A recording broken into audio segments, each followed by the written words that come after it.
Hello, my name is Jeremy, this is Red Means Recording, and in front of me I have the Erica Synths Perkons HD01. This is the high-definition drum machine from Erica Synths, and I don't know if you know this, but Perkons actually means thunder. So you know you have lightning and you have thunder. Well, that's what this means. It means thunder. I am borrowing this. It is not staying in my studio, unfortunately, because I really, really like it. But since it was on offer for me to bring into the studio and do a video with, I was like, let me do this, because this is an expensive drum machine. $2,000 a little bit, US dollars for this thing. But I really, really like it. It's really, really playable. It is truly an instrument. It's huge, as you can see. I've had a blast playing with it. I really, really like it. If you decide to get one, there's an affiliate link in the video description that goes to my local shop, Patchwerks. Show them some love. They're great people, and I would love to see them sell out of their Perkons. So the way this video is going to work is I will tell you how the thing works. I'll play you some demos. We'll just give it a thorough workout, you know? On my Discord, I asked for some questions from my patrons, and they asked some very serious, thought-provoking questions that we will get into in a bit. First question, how does it taste? But before that, let's go over to the table over here and we will see how this baby works. This baby, this bubble bear, this little baby, this little baby. So what are we looking at here? Well, this is a 4-voice drum machine. Digital voices, analog multi-mode filters, and a bucket brigade delay. Big steppy right here. There's 16 steps only that you can use conditional triggers, so to speak, to make the pattern feel longer. There's a single LFO, which you can share around here. You can do step recording, probability, ratcheting, all that stuff. On the back, things get real crazy in that there's an individual send per voice. There are velocity sensitive trigger inputs. So if you have a drum kit, a V-drum kit or a pad, you can record in via that and it will actually record the velocity. By the way, we can play this. Big old clicky keys. Individual outs for each drum, so that if you wanted to, you could send out to individual effects or processing. There is a mono output, which we're hearing right now, and I'm running into the hologram microcosm. Okay, also you can save kits, patterns, you can pattern chain, all that good stuff. Is there anything else I'm missing? Shuffle per track, last step, meaning you can create polymeters. And then there's this groove thing you can apply to stuff, and different play modes as well. So let's listen to a couple patterns real quick, and then I'll walk you through making a pattern or two.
Okay, so now that we've heard that, let's go to a new kit and a new pattern. And let's go ahead and enter some notes and stuff like that and explore the voices. So obviously we can step edit. Here, I'll hit play. We got our thing moving. If I turn this fast, slow, I love it. We don't even know what the tempo is unless we hit shift. And this is cool. So these are hundreds, tens, and singles. So this would be 100, 1, 2, 3, 4, 5, 6, 7, 173. And then you can go down like that. So that's pretty neat. I don't know if you can press this or not. Oh, you can. Oh, that's dope. How fast does it go? 400, goes up to like 400 BPM. Let's do 133. That sounds good. All right. So I can step. I can play like that. Obviously, yeah.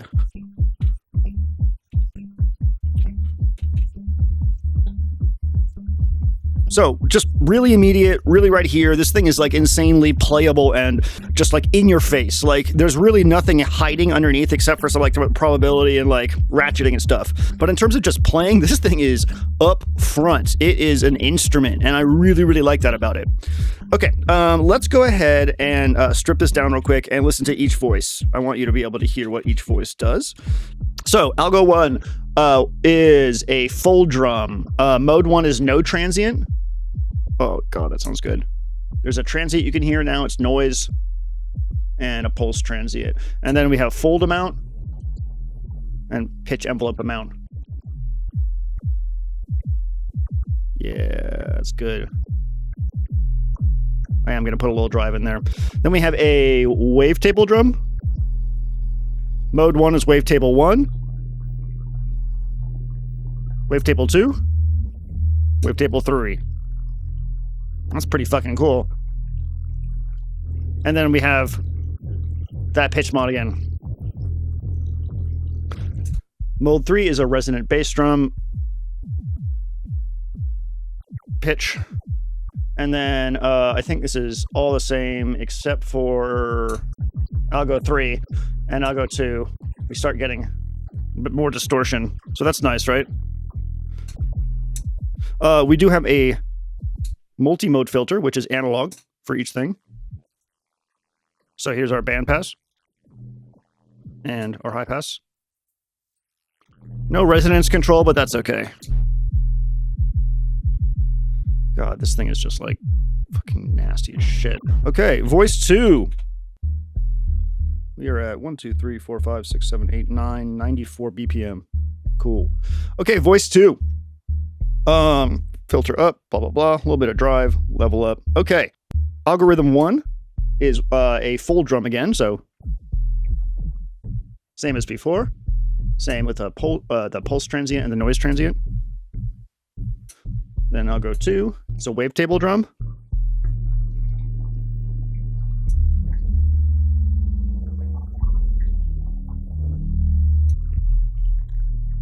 Now, I personally like this one quite a bit because you can get like a little bass line out of it, which is really nice. And then Algo 3 is a different one here. It's called a complex drum with a mod OSC.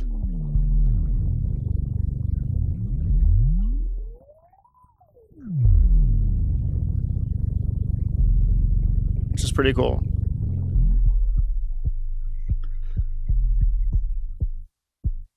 Voice 3 is usually where I put a snare. Okay. 1, 1. We have a resonant snare, so there's it without any noise. Noise tone and decay. That's all you need for a snare, baby. This is called slap, and we have retrig mode, so it kind of gets a little weird there. Almost sounds like it has a reverb on it. Ah, a little clappy sound. That's good. And then we have a resonant tom, which honestly sounds like a fucking... That sounds like Car Plus Strong synthesis. Yeah, that is absolutely carpless strong synthesis. So it doesn't have to be just straight up like banging drums all the time, you know? 3.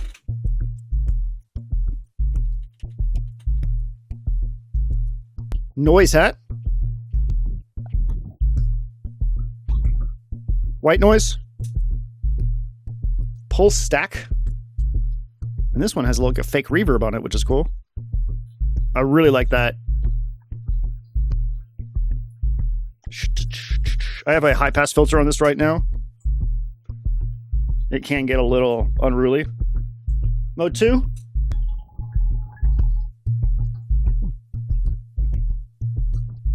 I'm not really sure what to call this. It actually doesn't have anything listed in the manual. Samples. Sounds like a...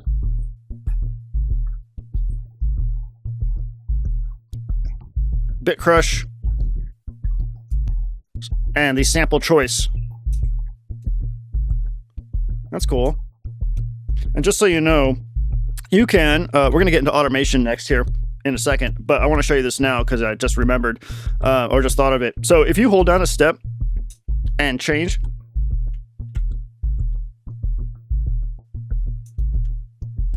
you can step lock things like open hi-hats.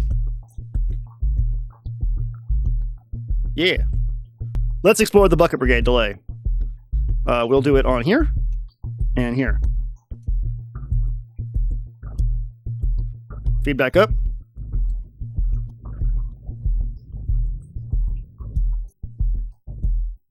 Some little carpless strong synthesis for you.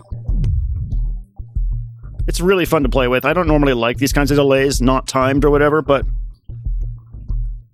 this one just seems really well paired. There's a bright mode, a mid mode, and a dark mode. And there's an LFO.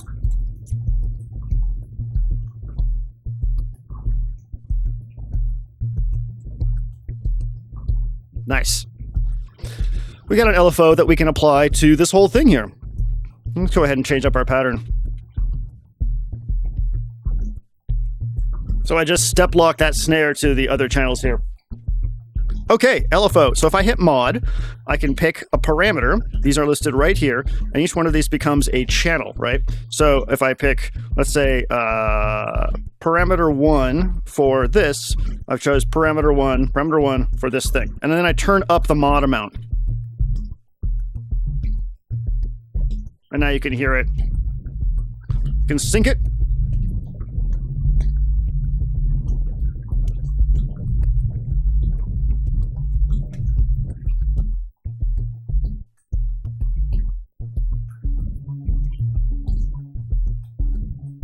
And now that one LFO can be assigned everywhere.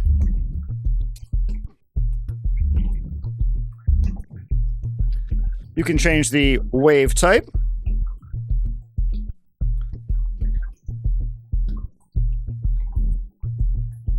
And we can also assign it to other places. So let's do that. I'll assign it to 2, that much. I'll go into this voice 3. I'll say parameter 1 all the way. Parameter 2 up to here. We'll go to our hi-hat here and say decay up. Turn our decay down. And we'll go to, what is this? Parameter 2, we'll put it up a little bit too. Now, if I turn mod off and get back to here, I'm going to affect all that stuff at the same time. So, like, for instance, the speed, the level, and the wave.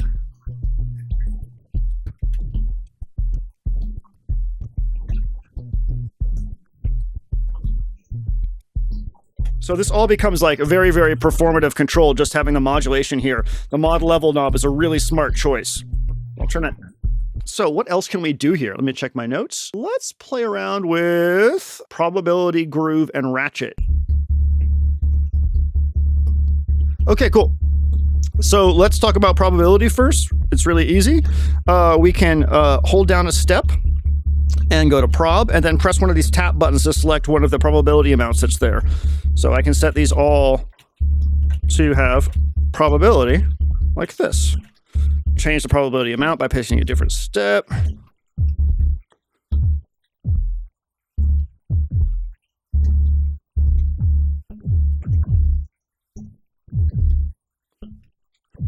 We can do ratchets, same way. Ratchet button over here. Where is that? Right here. So step, ratchet, amount.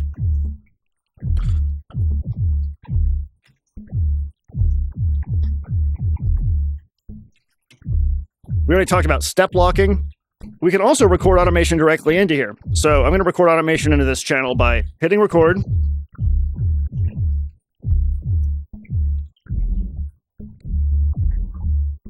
Now you can hear that is recorded.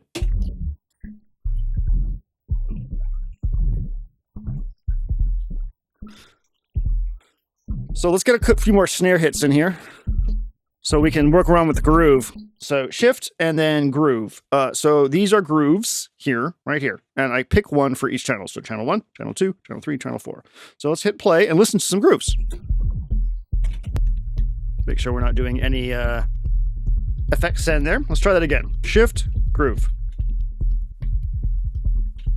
You hear how this thing right here? Listen to what happens when I do this. It has like velocity movement to it now. I can slow this down and we can hear it a little bit better.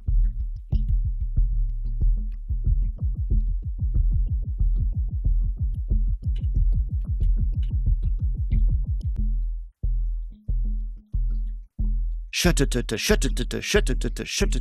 the groove. Otherwise it sounds like this.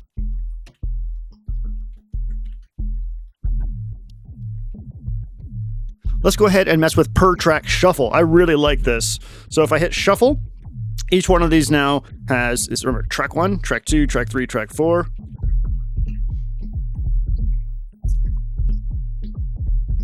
Okay, that's a little bit better. So, nice and.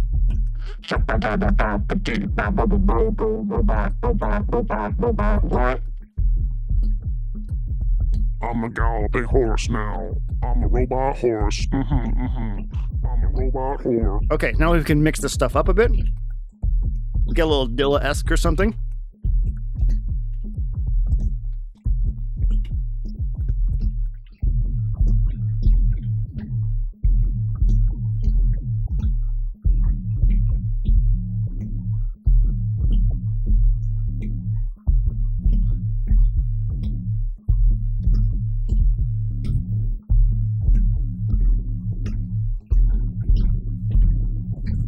So that's per track shuffle. It's really, really great. Let's listen to some more demos, and I will answer some questions from the Discord. All those really serious questions that they asked me.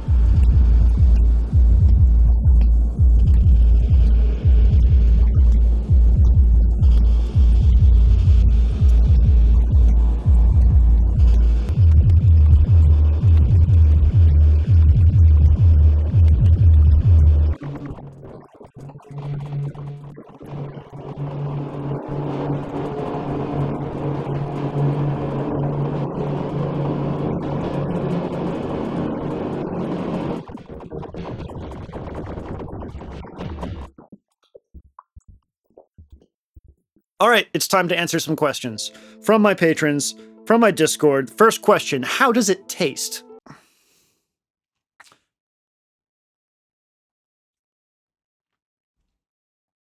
Salty. ASMR the knobs. I don't know how to ASMR things. Let's see. The knob feel. Touching the knobs. Touching the knobs. Cool. Well, that was thoroughly embarrassing. I will call this knob action fully buttery. It has just the right amount of resistance. Like you hit it and like it doesn't just move automatically, but you're like, I want this to move, and then it does it so smoothly. It's really wonderful knob feel on this device. I'm not joking, it really does. This thing is built very, very well. How solid of a kathunk do you get plugging into its many ports, and are they equally kathunky? Well, there's no way that a MIDI in will be as kathunky as a 1/4 inch in. So I'm going to say all of these are equally kathunky. And then we're going to have less of a kathunky with the MIDI cable. And maybe in MIDI 2.0, they'll fix that. Maybe we'll get a chunkier MIDI cable. You know, I think that's actually a really good, important thing. Does it only make sense for techno? So this is really subjective. This thing really does want to go straight to like 135 BPM, just like, you know, 4 on the floor, or like, you know, just aggressive sort of like cool, weird techno-y sounds. Really great for house too, but I could definitely see this in like a hybrid setup. Seems like something that like you could hear in a Radiohead song, or like No Twist, or like Tame Impala, Eddie Izzard and the Gizzard Wizard, Taco Time and the Bells, you know, all of those bands. I could hear this in their stuff. I think it could be really good for hip hop too, like that sort of clipping style hip hop. How is it for finger drumming?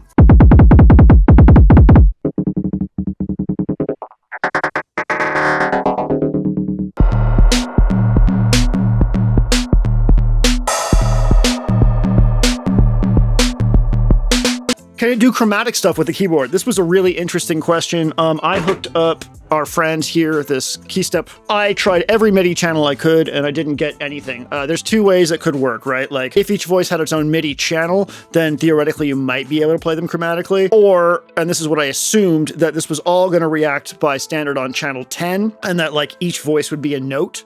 But I could not get it to do anything. I couldn't get it to respond at all. And it's funny, like in the manual for this thing, where I learned that Perkons means thunder, it says you can get in the configuration stuff, and then it like kind of like says to be continued. I'm not lying. The manual says to be continued.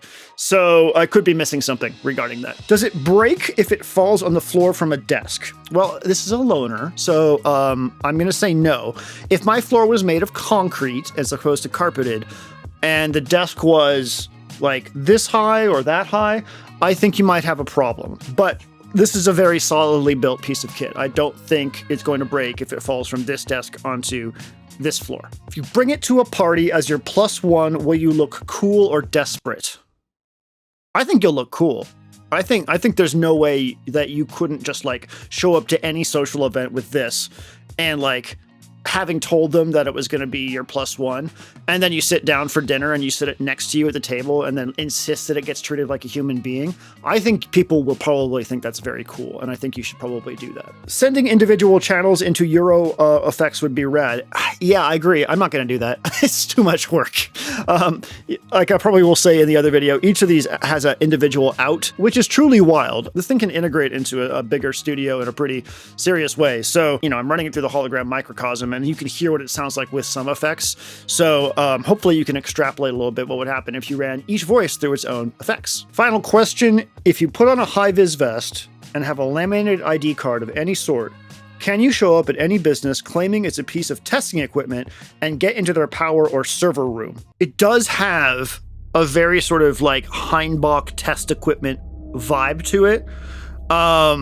I think if you set all the voices to like the like really aggressive voices, and then like if they asked, oh, what does it do? You could say, oh, well, this sends out very specific audio signals to test for, and you say, this is my testing equipment.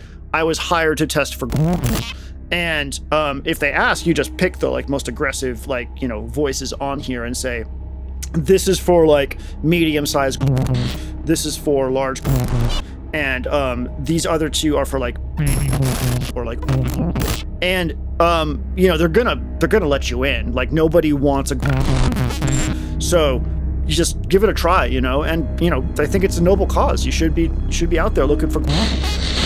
Should we get back to making music and stuff? Let's talk about sort of my take on this. The reason I said yes is because this is like a $3,000 drum machine, right? This is future, Jeremy. It's $2,000.